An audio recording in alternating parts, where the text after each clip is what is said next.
சிங்கம் ஒரு சிங்கம் எப்போ எதுலயும் பெக்யூலியர் தான். ஒரு முறை சிங்கம் கரிசிச்சதுன்னா அந்த சவுண்ட்ல ஒரு 8 கிலோமீட்டருக்கு சும்மா அதிரும், எல்லா திசைகளும் அதிரும். அப்படிப்பட்ட அந்த சிங்கம் வேட்டைக்கு மட்டும்தான் வெளியில வரும், வேடிக்கை பார்க்கறதுக்கெல்லாம் வெளியில வராது. வேட்டையில கூட உயிரோடு இருக்கிற மிருகங்களை தான் வேட்டையாடும். அதுலயும் பெரும்பாலும் தன்னை விட பெரிய சைஸ் உள்ள மிருகங்களை தான் குறி வச்சு தாக்கும், ஜெயிக்கும். எவ்வளவு பசியில் இருந்தாலும் உயிர் இல்லாததை, கெட்டு போனதை தொட்டு கூட பார்க்காது. அப்படிப்பட்ட அந்த சிங்கம் அவ்வளவு ஈஸியா எதையும் தொடாது, தொட்டா விடாது. காட்டோட 4 பக்கமும் மார்க்கிங் மை டெரிட்டரின்னு தன்னுடைய பவுண்டரியை தானே வகுக்கும். அப்படிதான் அந்த காட்டையே தன்னோட கண்ட்ரோல்ல வச்சிருக்கும். சிங்கத்துக்கு கூட்டத்தோட இருக்கிறதுக்கும் தெரியும், தனியா இருக்கிறதுக்கும் தெரியும். அப்படியே தனியா வரணும்னு நினைச்சாலும் அஞ்சாம அலட்டிக்காம சும்மா கெத்தா தனியா வந்து அத்தனை பேருக்கும் தண்ணி காட்டும். எப்போ எதிலையும் தன்னோட தனித்தன்மையை இழக்கவே இழக்காது. Yes, a lion is always a lion.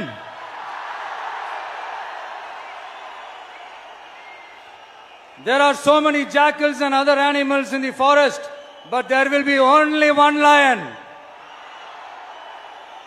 And even if it is single, it will be the king of jungle. It is not only a description but also a clear declaration. சிங்கத்தை பத்தி பேசிட்டு நம்ம சிங்க குட்டிகளையும் சிங்க பெண்களையும் பத்தி நம்ம பேசாம இருக்க முடியுமா? அவங்களை எப்படி நான் மறப்பேன்? அவங்க தான் என்னுடைய உயிராச்சே, என் நெஞ்சில் குடியிருக்கும்.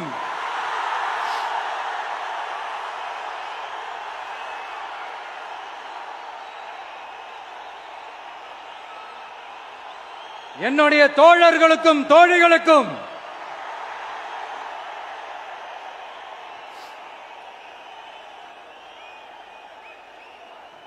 நேர்ல வர முடியாத சூழல்ல வீட்டில இருந்துகிட்டே நம்மளோட இந்த மாநாட்டில் நேரலை வாயிலாக கலந்துகிட்டு இருக்கிற என்னுடைய அம்மாக்கள், அக்கா தங்கைகள், அண்ணன் தம்பிகள், நண்பர்கள் அனைவருக்கும் என்னோட உயிர் வணக்கம்.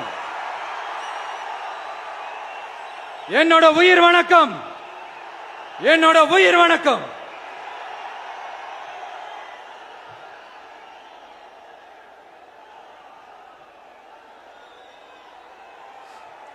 வீரம் விளையும் மாமதுரை மண்ணை வணங்குகிறேன். இந்த மதுரைனாலே உடனே ஞாபகத்துக்கு வரது சீறி பாஞ்சி துள்ளி குதிக்கிற யாருக்கும் அடங்காத காளைகள் விளையாடுற அலங்காநல்லூர் ஜல்லிக்கட்டு தான். நம்ம வைகை ஆறுதான் அழகர் ஆத்துல இறங்குற வைபவம். மதுரை மீனாட்சி அம்மன் இந்த மண்ணோட உண்மையான குணம், உணர்வு பூர்வமான மண் இது. அது மட்டும் இல்ல, இந்த மண்ணில் வாழ்ற மக்களும் அப்படித்தான் உணர்வு பூர்வமான ஆளுங்க. நான் இந்த மண்ணில் கால் எடுத்து வச்ச உடனே ஒரே ஒருத்தரை பத்தி தான் மனசுக்குள்ள ஓடிக்கிட்டே இருந்தது. அவர் யாருன்னு உங்களுக்கும் தெரிஞ்சிருக்கும். சினிமானாலும் சரி, அரசியல்னாலும் சரி, நமக்கு ரொம்ப ரொம்ப பிடிச்சது புரட்சி தலைவர் எம்ஜிஆர் அவர்கள் தான். அவரோட பழகிறதுக்கு எனக்கு வாய்ப்பு கிடைக்கல. ஆனா அவரை மாதிரியே குணம் கொண்ட என்னுடைய அண்ணன் புரட்சி கலைஞர் கேப்டன் விஜயகாந்த் அவர்களோட பழகிறதுக்கு எனக்கு நிறையவே வாய்ப்பு கிடைச்சது. அவரும் இந்த மதுரை மண்ணை சேர்ந்தவர் தானே, அவரை மறக்க முடியுமா? தமிழ்நாட்டு மக்கள் உணர்வுபூர்வமா உண்மையா நம்ம பக்கத்திலே நிக்கிறவங்க, அதுக்கு ஒரு மிகப்பெரிய அடையாளம் தான் இந்த மதுரை மண். நம்ம தமிழக வெற்றி கழகம் கையில் எடுத்திருக்கிற அரசியலும் அப்படித்தான். உண்மையான அரசியல், உணர்வு பூர்வமான அரசியல், நல்ல அரசியல், நல்லவங்களுக்கான அரசியல், நாட்டு மக்களுக்கான அரசியல், நல்லது மட்டுமே செய்கிற அரசியல்.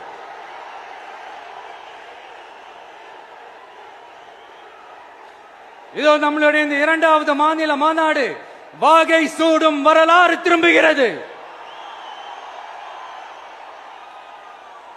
அப்படி இந்த மாநாட்டுக்கு பேர் வச்சிருக்கிறோம்.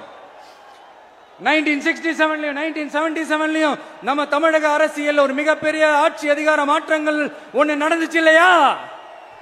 அதே மாதிரிதான் அடுத்த வருஷம் 2026ல அப்படி ஒரு வரலாறு திரும்ப போகுதுன்னு உறுதியா சொல்றதுக்கான மாநாடு தான் நம்மளோட இந்த இரண்டாவது மாநில மாநாடு. விக்கிரவாண்டி விசாலையில் நம்மளுடைய ஃபர்ஸ்ட் மாநாடு நடத்தணும், வெற்றி கொள்கை திருவிழா. அதுக்கப்புறமே நீங்க பார்த்திருப்பீங்க, தமிழக அரசியல் அந்த தட்ப வெப்பத்தையே மாத்தினுச்சு. நமக்கு எதிராக எத்தனை குரல்கள். ஆனா உங்களுக்கு தான் நம்மளை பத்தி நல்லா தெரியுமே, எந்த குரலையும் காதலையே போட்டுக்காம மக்களோட குரலை மட்டுமே கேட்டுக்கிட்டு நமக்கு எதிராக வர அத்தனை கூக்குரல்களையும் சின்னதா ஒரு சிரிப்போடவே கடந்து வந்திருக்கிறோம். அது இல்லாம நம்ம மாநாட்டில் ஒலிக்கிற இந்த குரல் இந்த ஒற்றை தமிழ் மகனோட குரல் மட்டுமல்ல, ஒட்டுமொத்த தமிழ்நாட்டு மக்களுடைய குரல். தமிழ்நாட்டில் இருக்கிற ஒவ்வொரு வீட்டில இருந்தும் ஒலிக்கிற குரல், ஒட்டுமொத்த உலகெங்கும் வாழும் ஒவ்வொரு தமிழ் வீட்டிலிருந்தும் எழும் குரல். இந்த சினிமா என்கிற மாபெரும் கலை ஆயுதத்தின் வாயிலாக சாதி, மதம், இனம், பாலினம், மொழி கடந்து இந்த நாட்டின் மூளை முடுக்கெங்கும் ரசிகர்களாக இருந்து தோழர்களாக நம்மோடு பயணிக்க துவங்கியுள்ள அனைவரோடும் இணைந்த ஒவ்வொரு மனிதருக்காகவும் ஒலிக்கிற உரிமை குரல். மாநில உரிமைக்காக, பெண் உரிமைக்காக, சமூக நீதிக்காக, சமநீதிக்காக, மதச்சார்பின்மைக்காக உண்மையா ஒலிக்கிற குரல். அதனால் இந்த குரலுக்கு எதிராக இன்னும் இன்னும் எத்தனை எத்தனை குரல்கள் வந்தாலும் ஓங்கி ஒலிக்குமே தவிர ஒரு நாளும் ஓயவே ஓயாது. Yes, it is an unstoppable voice, an unstoppable force.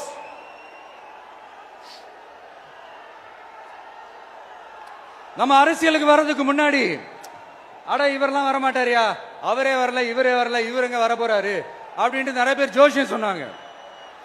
அப்புறம் நம்ம கட்சியினுடைய பேர் அறிவிச்சதுக்கு அப்புறம் பேரு தானே அறிவிச்சிருக்கிறாரு, மக்கள் கிட்ட பேர் வாங்கணும்ல, அதெல்லாம் முடியாதுன்னாங்க.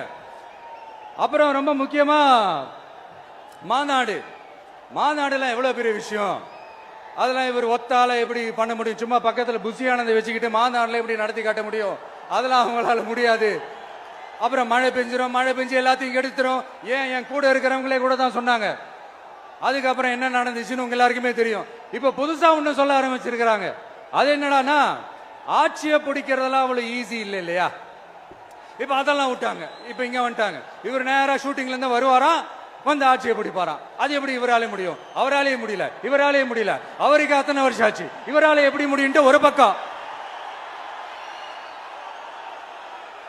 இன்னொரு பக்கம் கூட்டம்லாம் ஓகே தான், அது எப்படி ஓட்டா மாறும் அப்படின்றது இன்னொரு பக்கம். இப்படி கதை, திரைக்கதை, வசனம், இயக்கம், பாடல்கள்,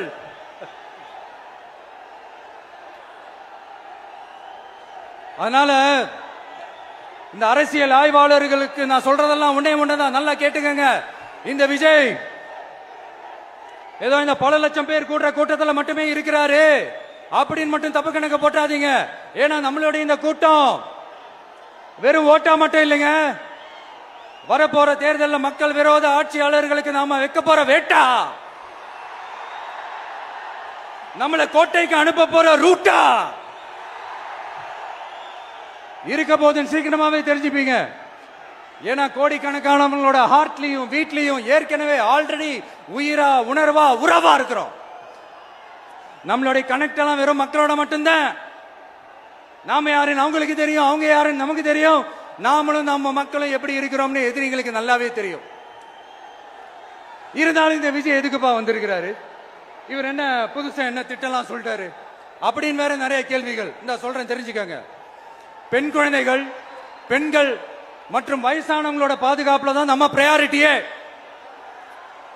அடுத்து இளைஞர்கள், உழவர்கள், உழைப்பாளர்கள், நெசவாளர்கள், மீனவர்கள், ஆதரவற்ற முதியோர்கள், மாற்றுத்திறனாளிகள், மூன்றாம் பால் இனத்தவர்கள்னு இன்னும் இங்க யாருக்கெல்லாம் கவர்மெண்டோட ஒரு ஸ்பெஷல் அட்டென்ஷன் தேவையோ அவங்க எல்லாருக்குமான ஒரு கவர்மெண்ட் அமைக்கிறது தான் நம்ம இலக்கே. நான் ஏற்கனவே சொன்னது தான் இங்க நான் திரும்பவும் சொல்றேன். நம்மளுடைய இந்த தமிழக வெற்றி கழகம் ஏதோ அரசியல் ஆதாயத்துக்காக தொடங்கப்பட்ட கட்சியெல்லாம் கிடையாதுங்க. கொள்கை கோட்பாடுகளோடு தந்தை பெரியார், பெருந்தலைவர் காமராஜர், அண்ணல் அம்பேத்கர், வீரமங்க வேலு நாச்சியார், மக்கள் சேவகர் அஞ்சலை அம்மாள், நம்மளுடைய 5 கொள்கை தலைவர்களோட வழிகாட்டுதல்களோடு தொடங்கப்பட்ட கட்சி. நம்ம ஸ்டாண்ட்ல நாம எப்பவுமே ஸ்ட்ராங்கா தாங்க இருக்கிறோம். அதுல எந்த மாற்றத்துக்கோ எந்த சமரசத்துக்கோ துளி கூட இடமில்லை. நம்மளுடைய ஒரே கொள்கை எதிரி பாஜக தான். நம்மளுடைய ஒரே அரசியல் எதிரி திமுக தான். எப்படி? நம்மளுடைய ஒரே கொள்கை எதிரி, நம்மளுடைய ஒரே அரசியல் எதிரி ஏதோ அண்டர் கிரவுண்ட் ஆதாயத்துக்காக டீல் போட்டுக்கிட்டு டீல் பேசிக்கிட்டு இந்த அலையன்ஸ் வச்சுக்கிட்டு இந்த ஊரை ஏமாத்துற கட்சி எல்லாம் நம்ம டிவிக்கே கிடையாதுங்க. யாருக்காகவும் எதுக்காகவும் எந்த பயமும் கிடையாது. மாபெரும் பெண்கள் சக்தி நம்மளோட இருக்கிறாங்க, மாபெரும் இளைஞர்கள் சக்தி நம்மளோட இருக்கிறாங்க, ஒட்டுமொத்த தமிழ்நாட்டு மக்களுடைய சக்தி நம்மளோட நிக்கிறாங்க. அப்படி இருக்கும்போது இந்தியாவில் இருக்கிற எல்லா ஸ்டேட்லயும் வாழ்ற நம்ம தமிழ் நெஞ்சங்கள் மட்டும் இல்ல, உலகம் பூரா 100க்கும் மேலான நாடுகள்ல வாழ்ற நம்ம தாய் தமிழ் உறவுகள் எல்லாருமே என்ன விஜய் தளபதி விஜய் இல்லனா விஜய் தளபதி இப்படி சொந்தம் கொண்டாடுற கோடிக்கணக்கானவங்களோட அன்பு மாசியும் நம்மளோட இருக்கும் போது, இவங்க எல்லாருமே நம்மளோட நிற்கும் போது எதுக்குங்க இந்த பாசிச பாஜகவோட நேரடி கூட்டணியோ இல்ல மறைமுக கூட்டணியோ உறவு வச்சுக்க? நாம என்ன உலகமாக ஊழல் கட்சி? என்ன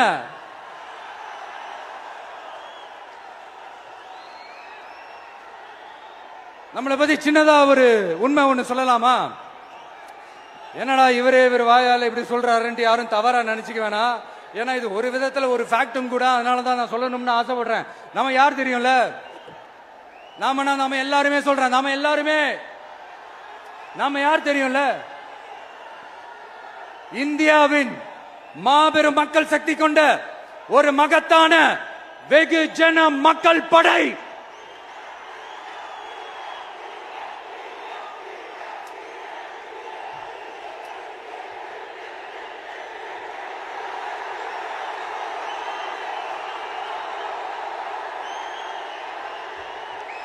அதனால நம்ம தலைமையில நாம் அமைக்க போற இந்த உண்மையான மக்களாட்சிக்கான அச்சாரமாக மாபெரும் மக்கள் சக்தியே அணி அணியாக நம்மளோட திரண்டு நிக்கிறப்போ இந்த அடிமை கூட்டணியில சேர வேண்டிய அவசியம் நமக்கு இருக்குங்க.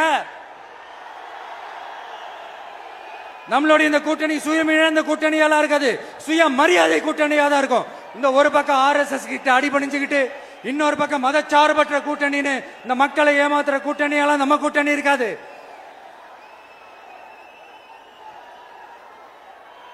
நான் இப்பவும் சொல்றேன், நம்மளை நம்பி வர்றவங்களுக்கு ஆட்சியிலும் அதிகாரத்திலும் உறுதியாக பங்களிப்பு செய்யப்படும். உடனே இந்த கேள்விகள்லாம் வரும். அப்ப யாரு கூட்டணி, யாரு வரா, யாரு போறா, இந்த கேள்விகள்லாம் வரும். இந்த கேள்விகளுக்கெல்லாம் ஒரே ஒரு பதில் தான், சஸ்பென்ஸ்ல சஞ்சாரம் செய்யுங்க. ஆனா ஒண்ணு, 2026ல 2 பேருக்கு நடுவுல தான் போட்டியே. ஒன்னு டிவிகே, இன்னொன்னு டிஎம்கே. இந்த போட்டி எப்படி இருக்க போதுன்னா, இந்த அலையன்ஸை வச்சு எப்படியாவது நம்ம தப்பிச்சிடலாம். என்ன இந்த பழைய இந்த மேத்தமேட்டிக்ஸ் அரித்மேட்டிக்ஸ் இதெல்லாம் வச்சு எப்படியாவது நம்ம தப்பிச்சிடலாம் அப்படின்னு நினைக்கிறவங்களோட அந்த கனவு ஒரு நாளும் மைப்படாது. சரி, இப்ப நம்ம வேற ஒரு ஏரியாவுக்கு ஒண்ணு வருவோம். எதிர்காலம் வரும், என் கடமை வரும், இந்த கூட்டத்தின் ஆட்டத்தை ஒழிப்பேன்.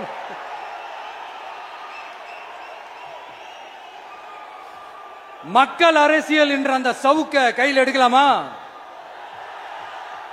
யாருக்கு எதிரான தானே கேக்குறீங்க? வேற யாரு? மறைமுக உறவுக்காரர்களான பாசிச பாஜகவும் பாய்சன் திமுகவும் தான். மாண்புமிகு பிரதமர் நரேந்திர மோடிஜி அவர்களே, 3வது முறையா ஒன்றியத்தோட ஆட்சி அதிகாரத்தை நீங்க தானே கையில வச்சிருக்கிறீங்க. இல்ல நாங்க தெரியாம தான் கேட்கிறோம். நீங்க ஆட்சிக்கு வந்தது ஒட்டுமொத்த மக்களுக்கும் நல்லது செய்யவா, இல்ல நம்மளுடைய இந்த இஸ்லாமிய நண்பர்களுக்கும் இஸ்லாமிய தோழர்களுக்கும் எதிராக சதி செய்யவா? மக்களுக்கு உங்ககிட்ட கேட்கறதுக்குன்னு ஏராளமான கேள்விகள் இருக்குது. அதனால அவங்க சார்பா அவங்கள ஒருத்தனா அவங்களோட ஒரு உண்மையான ஒரு பிரதிநிதியா உங்ககிட்ட சில கேள்விகள் கேட்கணும். மிஸ்டர் பிரைம் மினிஸ்டர் அவர்களே, நம்ம தமிழ்நாட்டு மீனவர்கள் கிட்டத்தட்ட ஒரு 800 பேருக்கு மேல இலங்கை கடற்படையால தாக்கி அழிக்கப்பட்டிருக்கிறாங்க. அதை கண்டிக்கிறதுக்காக உங்களை பெருசா எதுவும் செய்ய சொல்லல, சின்னதா ஒண்ணே ஒண்ணு மட்டும் செஞ்சு கொடுங்க. இனிமேலாச்சும் எங்களுடைய மீனவர்கள் பாதுகாப்பா இருக்கிறதுக்காக இந்த கச்சத்தீவை இலங்கை கிட்ட இருந்து மீட்டு கொடுத்துருங்க, அது போதும். உங்களுடைய இந்த முரட்டு பிடிவாதத்தால நீங்க நடத்துற இந்த நீட்டு தேர்வு, அதனால இங்க என்னென்ன நடக்குதுன்னு சொல்றதுக்கே மனசு வலிக்குது. அதனால அந்த நீட்டு தேர்வு தேவையில்லைன்னு அறிவிச்சிருங்க, அது போதும். செய்வீர்களா திரு நரேந்திரபாய் தாமோதர் மோடிஜி அவர்களே? எங்களுக்கு என்னென்ன தேவையோ என்னென்ன நல்லதோ அதெல்லாம் செய்ய மாட்டேங்கிறீங்க. ஆனா ஆட்சி அதிகாரத்தை மட்டும் கையில வச்சுக்கிட்டு மக்களை ஏமாத்த நேரடியாக ஒரு பாசிச பாஜக அடிமை கூட்டணி ஒண்ணு. அடுத்து உங்களோட இந்த மைனாரிட்டி ஆட்சியை ஓட்டுறதுக்காக மறைமுகமாக RSS அடிமை குடும்பம்னு இன்னொரு கூட்டணி. இப்படி மக்கள் சக்தியே இல்லாத இந்த ஊழல் கட்சிகளை மிரட்டி அடிபணிய வச்சு 2029 வரைக்கும் சொகுசு பயணம் போயிடலாம்னு திட்டம் தீட்டி வச்சிருக்கிறீங்க. அதானே ஜி? என்ன ஜி? ஒண்ணு மட்டும் சொல்றேன், தெரிஞ்சுக்கங்க. என்னதான் நீங்க இந்த நேரடி மறைமுக கூட்டணி குட்டிகரணம் போட்டாலும் தாமரை இலையில தண்ணியே ஒட்டாது. தமிழக மக்கள் மட்டும் எப்படி ஒட்டுவாங்க?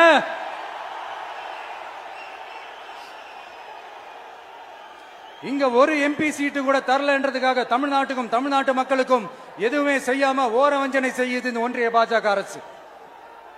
சங்கம் வச்சு தமிழ் வளர்த்த மண் இந்த மதுரை மண். அதனால இங்க அந்த கீழடியில கிடைச்ச ஆதாரங்களை எல்லாம் மறைச்சிட்டு எங்க நாகரிகத்தையும் எங்க வரலாறையும் அழிக்கிறதுக்காக உள்ளடி வேலை செய்யலாம்னு நினைக்கிறீங்க. தமிழ்நாட்டை தொட்ட என்ன நடக்கும் நீங்க பல உதாரணங்கள் இருக்குது. அதனால இதையெல்லாம் மறைச்சிட்டு எங்க மக்களை ஏமாத்திடலாம்னு மட்டும் நினைக்காதீங்க. மத நல்லிணக்கத்திற்கு பெயர் பெற்ற இந்த மதுரை மண்ணிலிருந்து சொல்றேன், உங்க எண்ணம் எல்லாம் ஒரு நாளும் ஈடேறாது.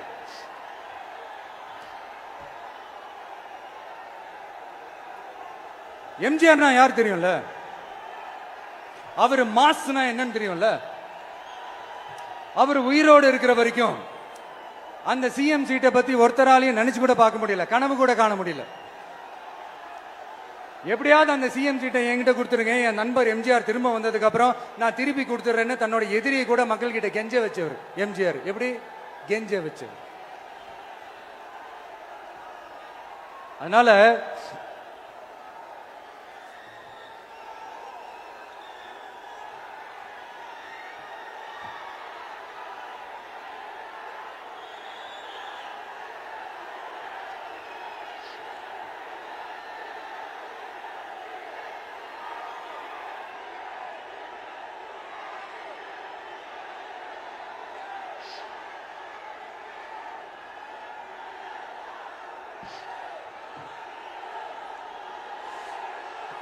ஆனா இப்போ அவர் ஆரம்பிச்ச அந்த கட்சியை, எம்ஜிஆர் அவர்கள் ஆரம்பிச்ச அந்த கட்சியை கட்டி காக்கிறது யாரு? இன்னைக்கு அந்த கட்சி எப்படி இருக்குது அத நான் சொல்லிதான் உங்களுக்கு தெரியணுமா? அப்பாவி தொண்டர்கள் அதை வெளியில சொல்ல முடியாம வேதனையில தவிக்கிறாங்க. 2026 சட்டமன்ற தேர்தலில் யாருக்கு ஓட்டு போடணும், எப்படிப்பட்ட ஆட்சி இங்க அமையணும்னு அந்த அப்பழுக்கற்ற அந்த தொண்டர்களுக்கும் ரொம்ப நல்லாவே தெரியும். அதனால என்ன வேஷம் போட்டுக்கிட்டு பாஜக இங்க தமிழ்நாட்டுக்குள்ள வந்தாலும் அவங்க வித்தை எல்லாம் இங்க வேலைக்கே ஆகாது. இப்படி பொருந்தா கூட்டணியா இந்த பாஜக கூட்டணி இருக்கிறதுனால இப்ப ஆட்சியில இருக்கிற இந்த வெற்றி விளம்பர மாடல் திமுக என்ன செய்துன்னு தெரியும்ல? பாஜகவோட உள்ளுக்குள்ள ஒரு உறவை ஒண்ணு வச்சுக்கிட்டு வெளியில எதிர்க்கிற மாதிரி ஒரு டிராமா ஒண்ணு பண்ணிக்கிட்டு எதிர்கட்சியா இருந்தா போங்க மோடின்னு பலூன் விடுறது, ஆளுங்கட்சியா இருந்தா வாங்க முடியும்னு கொடை பிடிச்சுக்கிட்டு கும்பிடு போடுறது. இது மட்டுமா? ஒரு ரைடுன்னு ஒன்று வந்துட்டா போதும், இது வரைக்கும் போகவே போகாத ஒரு மீட்டிங், அதை காரணம் காட்டி டெல்லிக்கு போறது, அங்க ஒரு சீக்கிரட் மீட்டிங் நடத்துறது. நல்லா நோட் பண்ணணும் மக்களே, அந்த மீட்டிங் அப்புறம் இந்த இஷ்யூ அப்படியே காணாம போயிருக்குமே. அதேதான். Stalin uncle, what uncle is very wrong uncle.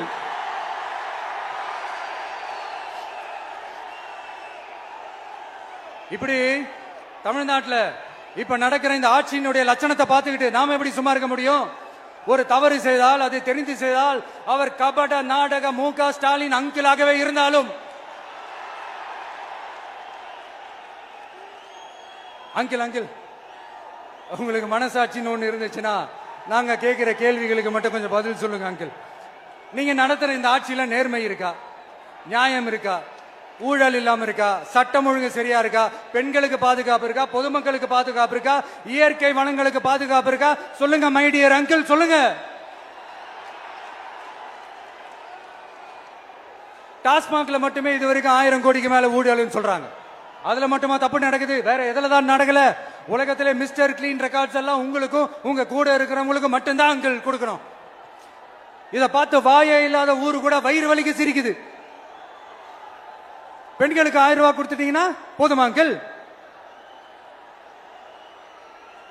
அப்படியே அது மூடி மறைச்சிடலான்னு பாக்குறீங்களா? படிக்கிற இடத்துல, வேலைக்கு போற இடத்துல, வெளியில போற இடத்துலன்னு அவங்களுக்கு பாதுகாப்பே இல்லைன்னு ஒட்டுமொத்த பெண்களும் கதறாங்க. அந்த கதறல் சத்தம் ஏதாவது உங்க காதுல கேக்குதா அங்கிள்? இதுல வேற உங்க அப்பான்னு கூப்பிடுறாங்கன்னு வேற சொல்றீங்க. What is this uncle? Is very very wrong uncle, is very very wrong. பெண்களுக்கு மட்டுமா பொய் வாக்குறுதி கொடுத்து ஏமாத்துறீங்க? அரசு ஊழியர்கள், ஆசிரியர்களை ஏமாத்துறீங்க, விவசாயிகளை ஏமாத்துறீங்க, பரந்தூர்ல பாதிப்பே வராதுன்னு சொல்லி ஏமாத்துறீங்க, மீனவர்களை ஏமாத்துறீங்க, போதைப் பொருள் கலாச்சாரத்தை ஒழிக்காம ஏமாத்துறீங்க. ஐயோ, very very வஸ்ட் uncle, very very வஸ்ட். எப்படி கேட்டாலும் இவங்க கிட்ட இருந்து எந்த பதிலும் வரப்போறதில்லை. ஏன்னா இருந்தா தானே. இப்ப ஆட்சியில இருக்கிற நம்மளுடைய அங்கிள் பதில் சொல்றது இருக்கட்டும். மக்களை நீங்க சொல்லுங்க, நீங்க உண்மையை சொல்லுங்க. செய்வோம்னு சொன்னாங்களே, சொன்னதெல்லாம் செஞ்சாங்களா? உங்களை தான் கேக்குறேன், சொன்னதெல்லாம் செஞ்சாங்களா? சத்தமா மை டியர் அங்கிள், கேக்குதா? மக்களோட சத்தம் கேக்குதா? இது வெறும் சாதாரணமான முழக்கம் தான். கூடிய சீக்கிரம் மக்களை போய் சந்திக்க போறேன், அவங்களோட மனசு விட்டு பேச போறேன். அதுக்கப்புறம் இந்த சாதாரணமான முழக்கம் இடி முழக்கமா மாறும். அத்தோட நிக்காது. அந்த இடி முழக்கம் தமிழ்நாட்டோட போர் முழக்கமா மாறும். அந்த போர் முழக்கம் உங்களை ஒரு நிமிஷம் கூட தூங்க விடாது. நடக்குதா இல்லையான்னு பாருங்க. என்னடா இவன் இவ்வளவு ஸ்ட்ராங்கா சொல்றானேன்னு பாக்குறீங்களா? எல்லாரும் கட்சி ஆரம்பிச்சதுக்கு அப்புறம் தான் ஒவ்வொரு வீட்டுக்குள்ளேயும் போறதுக்கு ட்ரை பண்ணுவாங்க. ஆனா நாங்க அப்படி இல்லை. ஒவ்வொரு வீட்டுக்குள்ளேயும் போனதுக்கு அப்புறம் தான் கட்சியாவே ஆரம்பிச்சிருக்கிறோம்.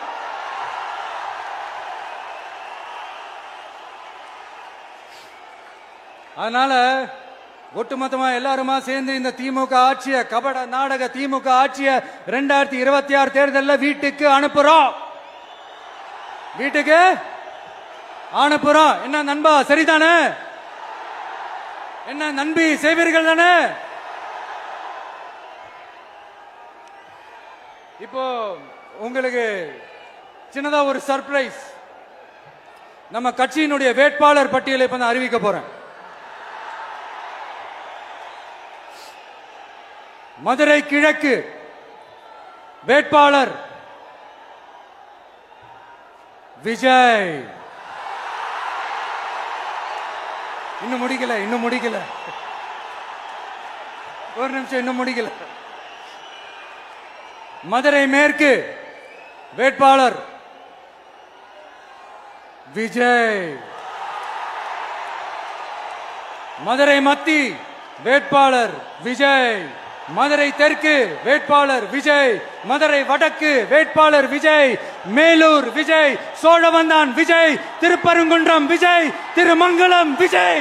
உசிலம்பட்டி விஜய்.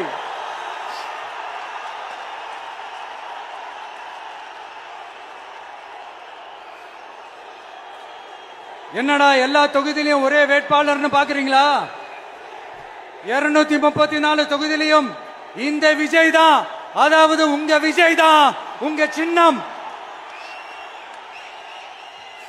இன்னும் சிம்பிளா சொல்லணும்னா உங்க வீட்டில் இருக்கிற ஒருத்தர் தான் வேட்பாளரா நிக்க போறாங்க.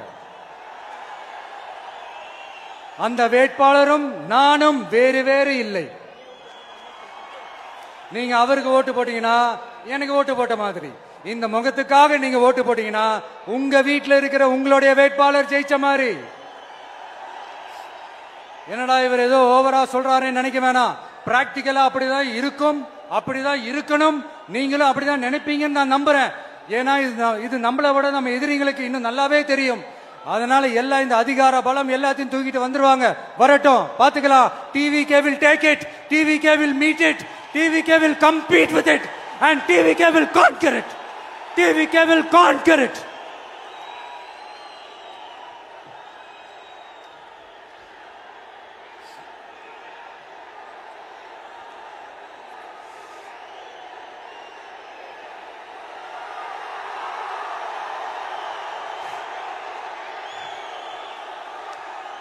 இந்த நேரத்தில் நம்ம மனசுல இருக்கிறத மக்கள் கிட்ட சொல்லி ஆகணும்.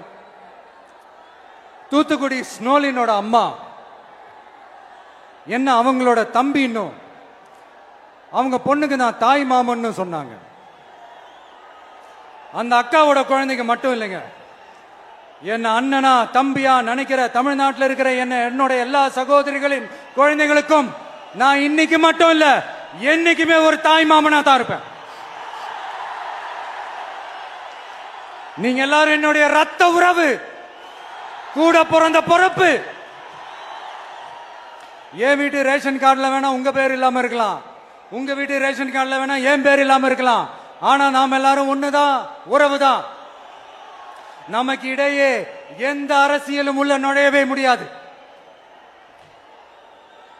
என்கிட்ட இருந்து உங்களையும் உங்ககிட்ட இருந்து என்னையும் எந்த சக்தியாலும் பிரிக்கவே முடியாது. அப்புறம் நான் ஒன்னும் இந்த மார்க்கெட் போனதுக்கு அப்புறம், ரிட்டையர் ஆனதுக்கு அப்புறம் அடைக்கலம் தேடி அரசியலுக்கு வரல. படைக்கலனோட வந்திருக்கிறோம்.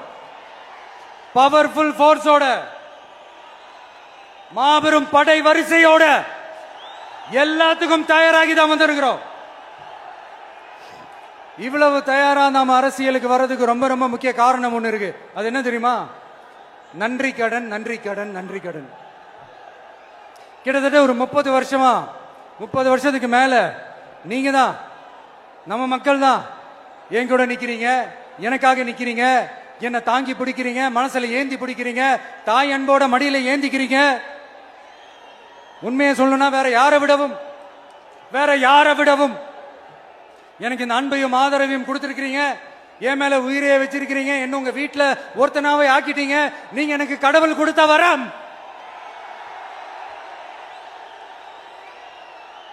உலகம் பூரா நமக்காக நம்ம கூட நிக்கிற நம்ம மக்களை நான் எப்படி மறப்பேன்?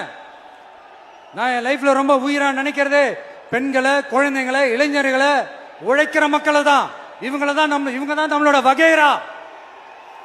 இத பார்த்துதான் நம்மளோட எதிரிகளுக்கு பத்தி எரியுது.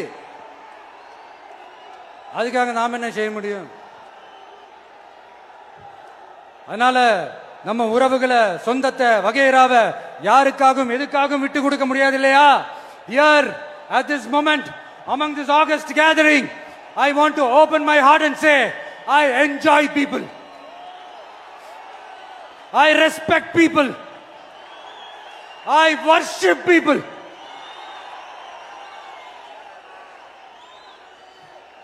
சரிப்பா, இவ்வளவு செஞ்ச நம்ம மக்களுக்கு நன்றி கடனா உன்னால முழுமையா செலுத்த முடியுமான்னு கேட்டா சத்தியமா சொல்றேன், என்னால முடியாதுதான்.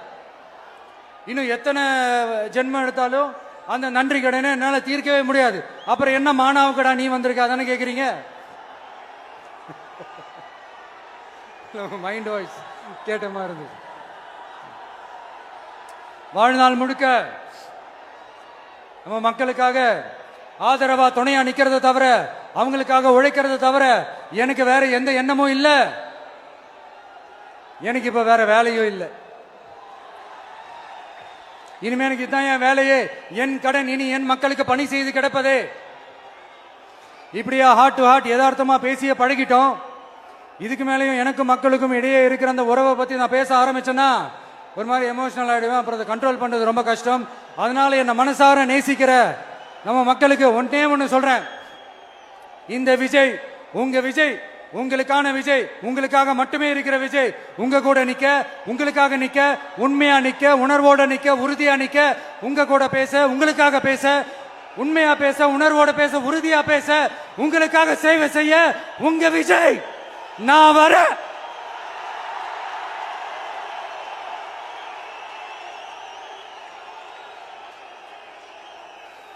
சொல்லல முக்கியம், செயல் செயல் செயல் தான் முக்கியம். செய்கை தான் சும்மா சிறப்பா இருக்கணும். நான் ஆட்சிக்கு வந்தேன்னா சும்மா அது செய்வேன், இது செய்வேன், நல்லது செய்வேன், உருட்டுவேன், புரட்டுவேன், அதெல்லாம் கிடையாது. செய்யறதுக்கு, நல்லது செய்யறதுக்கு, நல்லது செய்யறதுக்கு மட்டும்தான் இந்த விஜய். அப்புறம் ஒரு அரசியல் தலைவன் அவன் சினிமாக்காரனா, நல்லவனா, கெட்டவனா, இதெல்லாம் தாண்டி அவன் உண்மையானவனா, அதுதான் ரொம்ப ரொம்ப முக்கியம். இது சம்பந்தமா ஒரு குட்டி கதை ஒன்று சொல்றேன். ஒரு நாட்டில் ஒரு ராஜா தனக்கு பக்கபலமா இருக்கிறதுக்காக, கூட துணையா இருக்கிறதுக்காக ஒரு தளபதியை தேடுறாரு.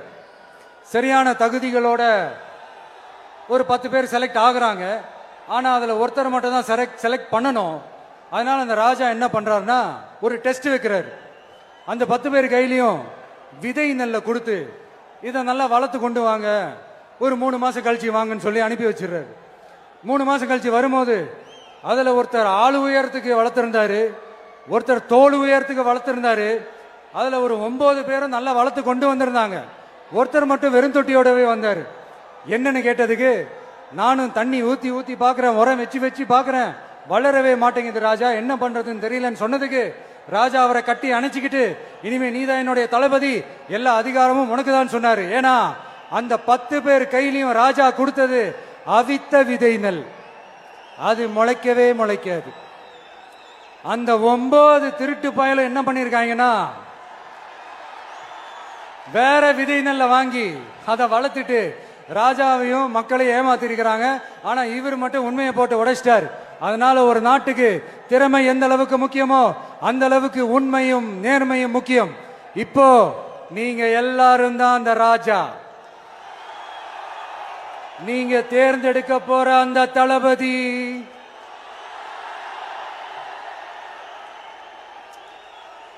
சும்மா சினிமாக்காரன் சினிமாக்காரன் சினிமாக்காரன். அம்பேத்கர் அவர்களை தோக்கடிச்சது சினிமாக்காரன் இல்ல, அரசியல்வாதி. காமராஜர் அவர்களை தோக்கடிச்சது, இங்க விருதுநகர் பகுதியில் தோக்கடிச்சது சினிமாக்காரன் இல்ல, இன்னொரு அரசியல்வாதி.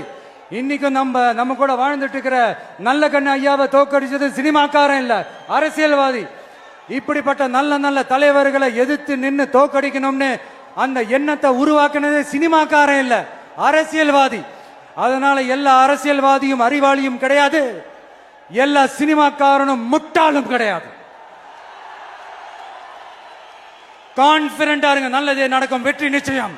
மீண்டும் சந்திக்கும் வரை நன்றி, வணக்கம்.